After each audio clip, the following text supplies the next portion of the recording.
I never would have guessed that a single wedding invite from my former partner could unravel my world so unexpectedly. It began on a calm, uneventful afternoon. My phone chimed with a message that sent a jolt through my chest. It was from him, my ex. We hadn't exchanged a single word in nearly 12 months. After all the pain, all the silence, I was convinced our story had ended for good. But there it was, a digital invitation to his upcoming wedding. I stared at the screen in stunned silence, unable to process what I was seeing. Why would he reach out now? Was this his way of reopening communication, or merely a polite formality?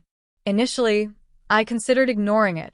Part of me assumed it had been sent to me by accident, or that he'd included me out of some odd sense of nostalgia or obligation, a distant reminder that we once mattered to each other. Still, something about the message gnawed at me. It felt like a test, like I was being challenged to prove that I'd genuinely let go of our shared past. For days, I wrestled with the decision. Was it right to attend? Could I handle seeing him again after everything that happened? But more importantly, how would Jason, my boyfriend, feel about it? When I finally worked up the nerve to tell him, his reaction cut deeper than I expected. He didn't just object. He was visibly hurt, his eyes dimmed with disbelief, his voice laced with frustration. "This isn't okay," he said. "You're not closing anything by going. You're reopening old wounds, inviting chaos." His words stayed with me. I tried to explain that I wasn't going because of lingering feelings. I wasn't chasing some emotional resolution with my ex. I needed to witness it, to confirm that chapter was over, not just for him, but for myself. I needed peace, not reconciliation. I spoke calmly, hoping he'd understand.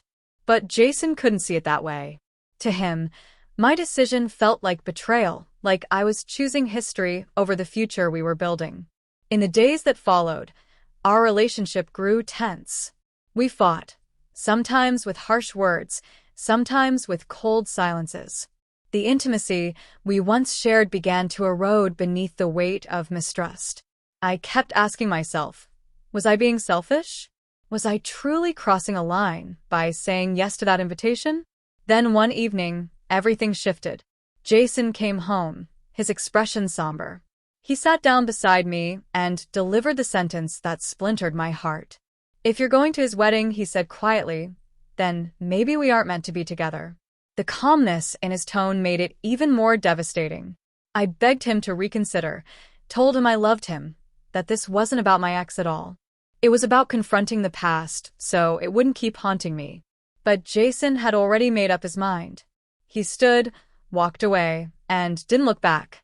That night, I sat alone in the dark, the glow of the wedding invitation still illuminating my screen, surrounded by silence that felt heavier than ever. Despite everything, when the wedding day came, I chose to go. I picked out my outfit with care, not to stand out but to disappear into the crowd. A storm of emotions swirled inside me, anxiety, sadness, and a strange, unexplainable curiosity. Stepping into that grand hall brought an eerie sense of déjà vu. Familiar faces surrounded me, reminders of a different life.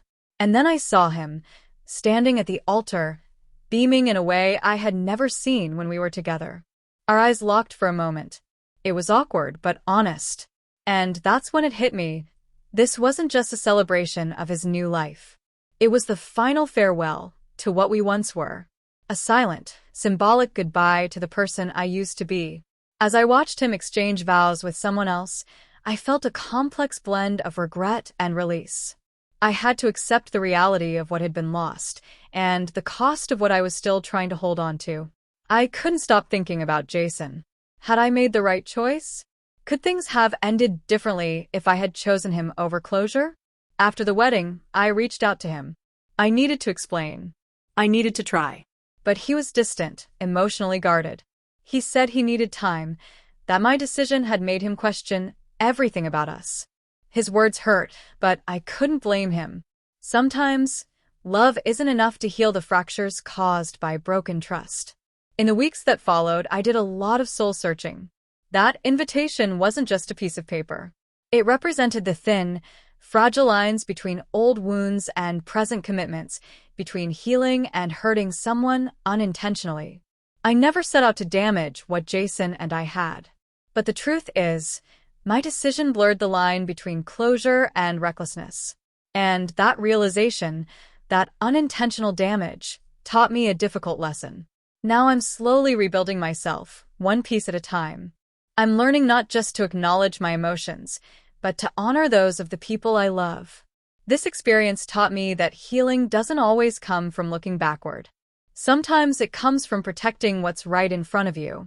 So if you ever find yourself torn between the ghosts of your past and the heart of someone who loves you now, remember this: respect and trust are the true foundations of love. And sometimes, choosing to walk away from the past is the greatest gift you can give to someone who sees a future with you. This isn't just a story about a wedding invitation. It's about how a single decision can ripple through every part of your life, and how I came to understand what truly matters.